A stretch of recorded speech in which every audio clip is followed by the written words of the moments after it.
Nous avons découvert l'île en 1989, en venant comme tout le monde en vacances 8-10 jours dans un hôtel. Puis nous sommes revenus, et puis progressivement on est tombés tous les deux très amoureux de l'île.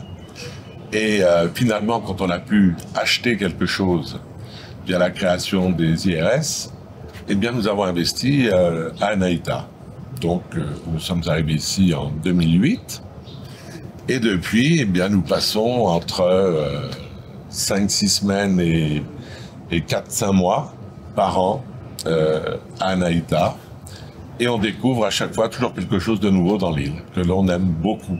Évidemment, le soleil, la nature, l'océan Indien, et puis particulièrement le peuple. Les Mauriciens ont cette qualité, très connue d'ailleurs, de l'hospitalité, du sourire, de la convivialité. En arrivant à l'île Maurice, on se sent immédiatement très bien. C'est un peuple qui est vraiment heureux de nous accueillir, ce n'est pas le cas dans tous les pays. Et c'est vrai qu'il y a beaucoup de choses en plus à découvrir à l'île Maurice, pas seulement la mer, la plage. Il y a des très belles maisons coloniales à visiter, ce qu'on aime beaucoup, ce qui nous a beaucoup émus. Il y a la montagne, il y a des très beaux parcs, des très beaux jardins. Franchement, il y a beaucoup de choses à voir. Et puis la cuisine mauricienne aussi.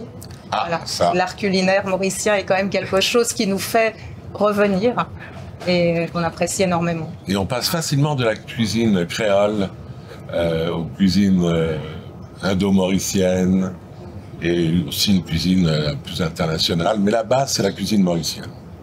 Les épices, les caries, curry poulet, curry vegetable, etc., etc.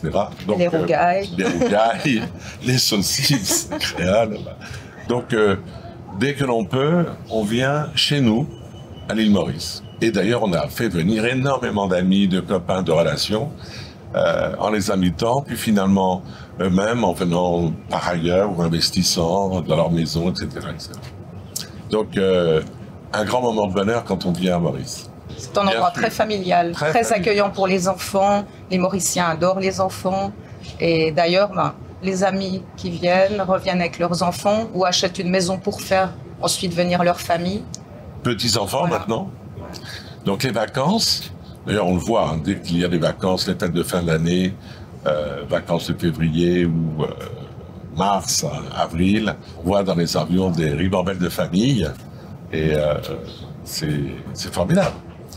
C'est un des pays où le tourisme et l'accueil se fait particulièrement pour les familles et les enfants. On le voit dans les hôtels, il y a toujours des activités importantes pour les enfants, ce qui soulage bien les parents. Bon, on a découvert le golf ici. J'étais pas très pro-golf, franchement on ne l'était pas, mais avoir une maison sur un golf, au bout d'un moment, ça devenait un peu ridicule. C'est pas ce qui nous a attirés en premier à l'île Maurice, mais c'est vrai qu'il y a beaucoup de golf à l'île Maurice et pour les golfeurs, c'est aussi un endroit très, très attractif. C'est devenu une destination golf maintenant. Ouais. On le voit au mois de novembre, le golf s'arrête en Europe, donc énormément de golfeurs viennent passer 8 jours dans l'île et profiter du reste. L'île est très belle en elle-même, donc c'est un endroit qu'il faut absolument découvrir. Je reviens sur la population, qui pour moi est une population exceptionnelle.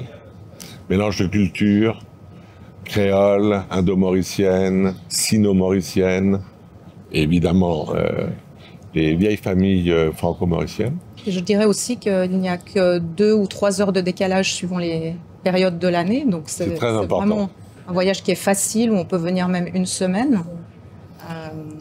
Et très bien desservi aujourd'hui. Un voyage assez court quand même, en 11 heures de vol, on est ici. Tout le monde parle français, ce qui est très agréable aussi.